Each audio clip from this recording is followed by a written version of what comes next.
Olá, seja bem-vindo, bem-vinda à comunidade Atma. Me chamo Eduardo, atuo como psicanalista, terapeuta, astrólogo aqui na comunidade. E o vídeo de hoje é para falar um pouco sobre a ressonância, dar a continuidade dos depoimentos e as catarses que andei tendo nesse período. É mais um bate-papo para poder colocar você a par de como é o processo da ressonância.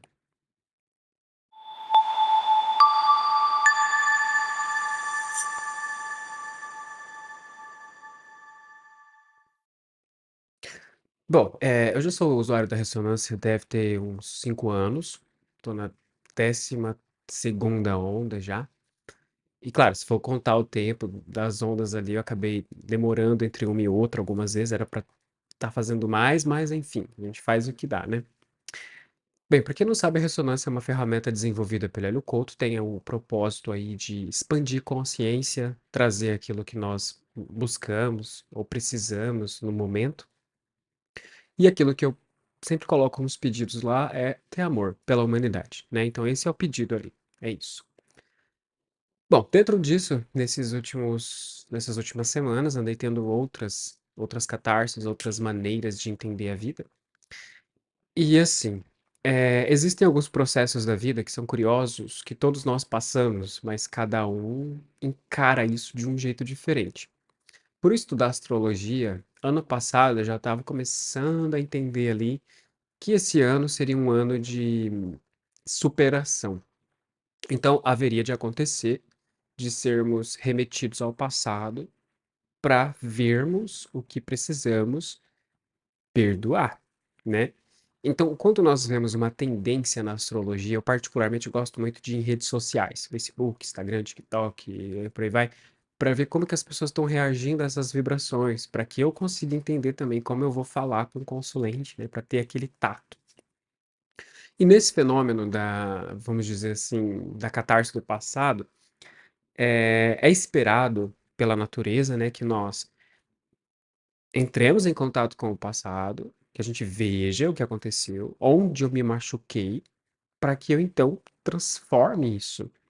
Então aí nós temos, as emoções que são pipocadas pela circunstância, né, a vida traz uma circunstância que nos remete ao passado. Isso nos causa um sentimento. Então veja que tudo o que acontece, nós sentimos algo por aquilo. Só que o sentimento ele vem depois.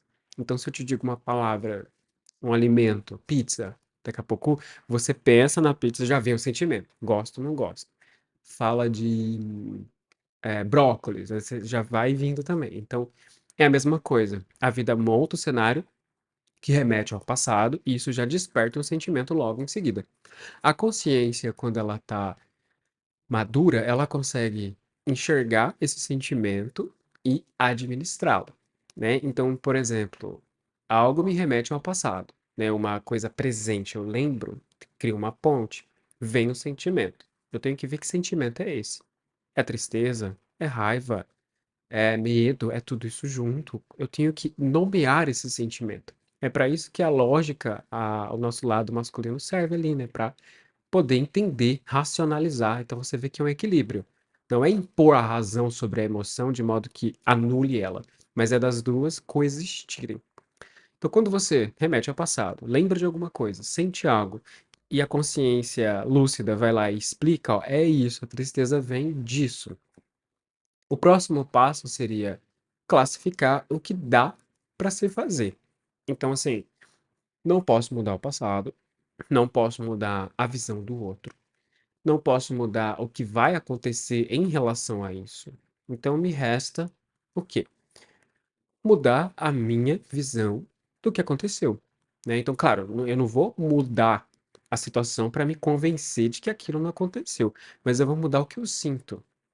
Então se alguém me faz mal, ou seja o que for, que é o que normalmente a gente lembra, né, porque é complicado, a gente tende a lembrar mais do mórbido do que do virtuoso. Eu consigo ali então entender que a pessoa deu o que tinha, de que ela não estava bem, de que ela precisava de amor, mas ela não tinha para dar, então logo ela me causou mal. Então são ali aspectos que a compaixão vai trazendo, né, as virtudes vão trazendo, de ter essa consciência.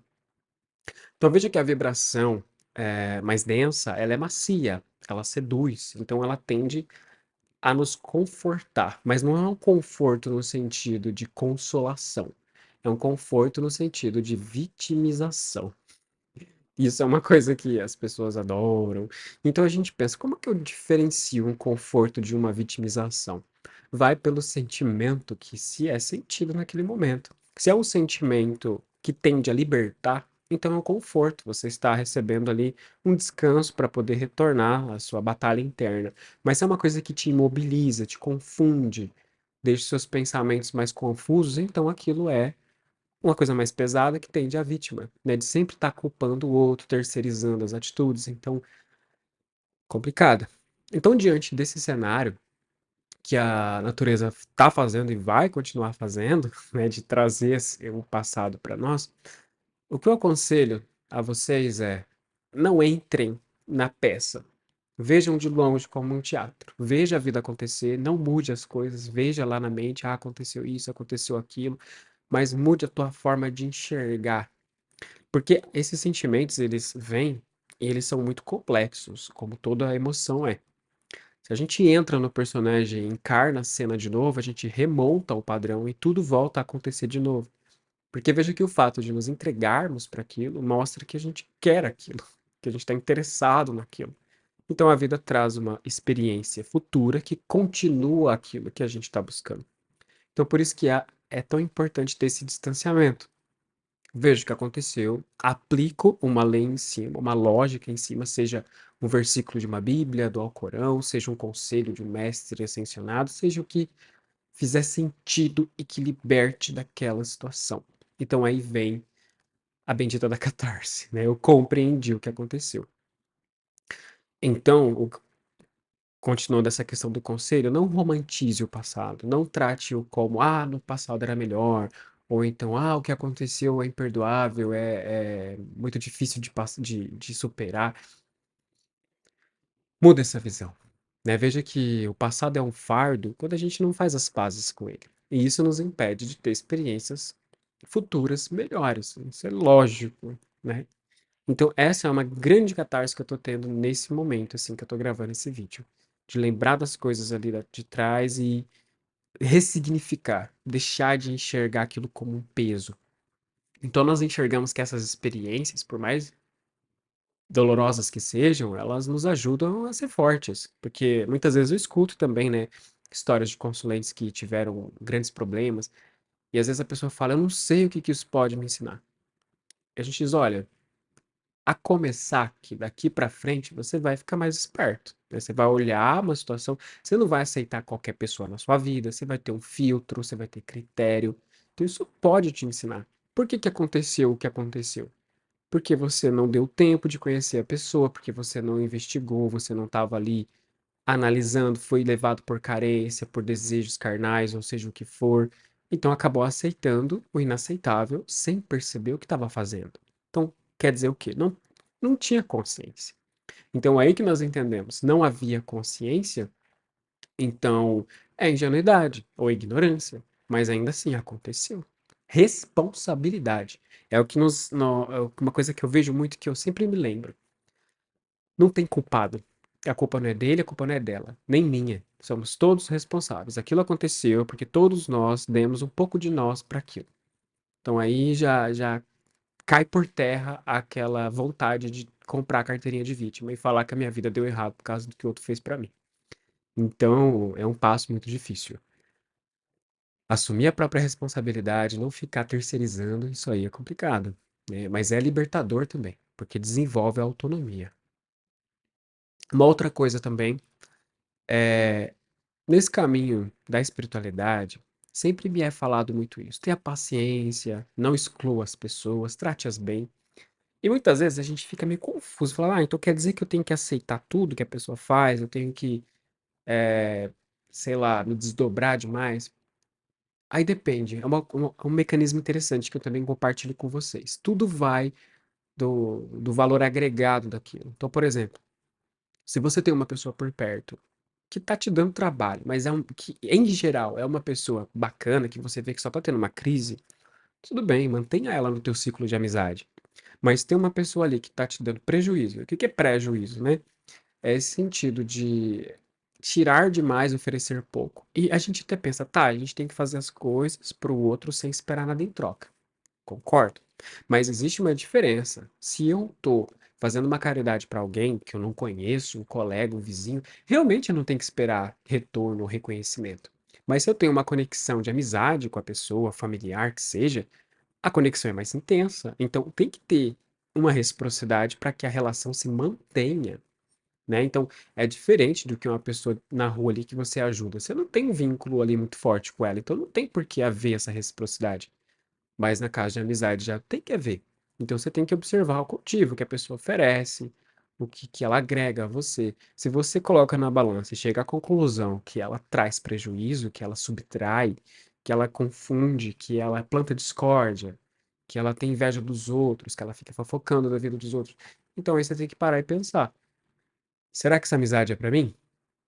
Se você gosta muito da pessoa, tenta conversar com ela, fala pra ela: olha, porque às vezes eu faço isso também. Eu falo, ó, você tá muito fofoqueirinha, você tá falando demais da vida dos outros, tá criticando demais, né? Então, eu falo também porque quando eu comecei a me policiar no início é muito difícil, porque a gente vê, já tá falando mal de alguém, já tá praguejando alguma coisa. Então, até vir aquela consciência demora, né? Então, hoje, às vezes, eu ainda tenho dos meus tropeços, mas confesso que é bem menos. E cada vez que eu tenho ali, eu paro e penso, não me pulo, né? Fico, o que que eu posso aprender? Por que aconteceu? Por que eu entrei nisso?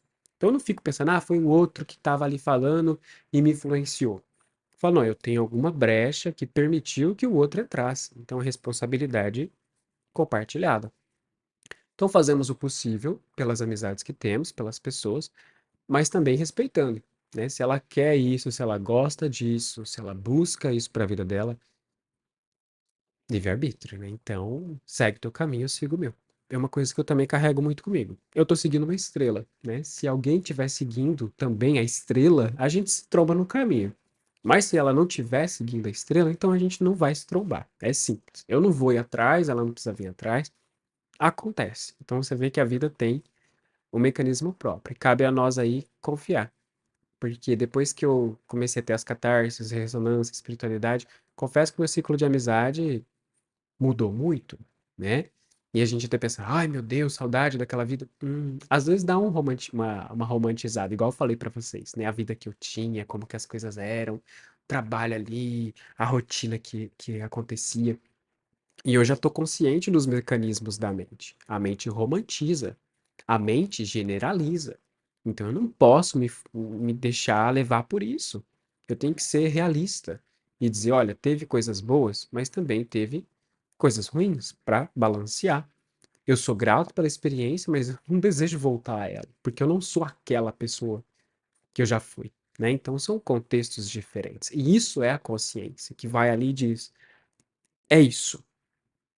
Esse é o fato. Aí as emoções tendem a se controlar.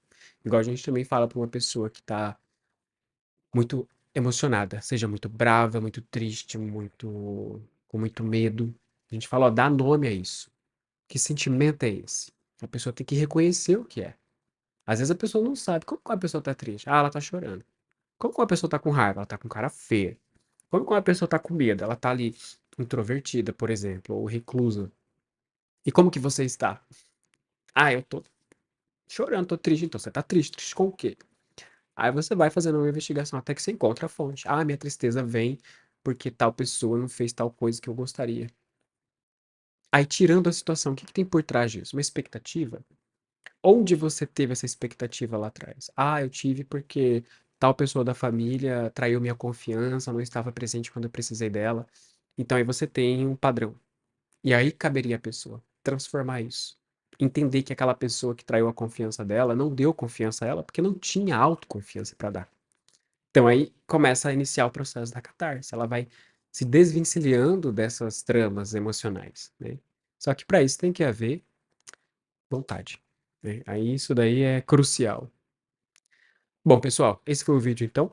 Não vou me prolongar, já quase 15 minutos. Agradeço a vocês pelo tempo. Se vocês quiserem atendimento, mapa astrológico, previsão astrológica, tiragem de tarô, tem tanto eu quanto o Iago aqui na comunidade, que está crescendo. Agradecemos muito aí e até a próxima.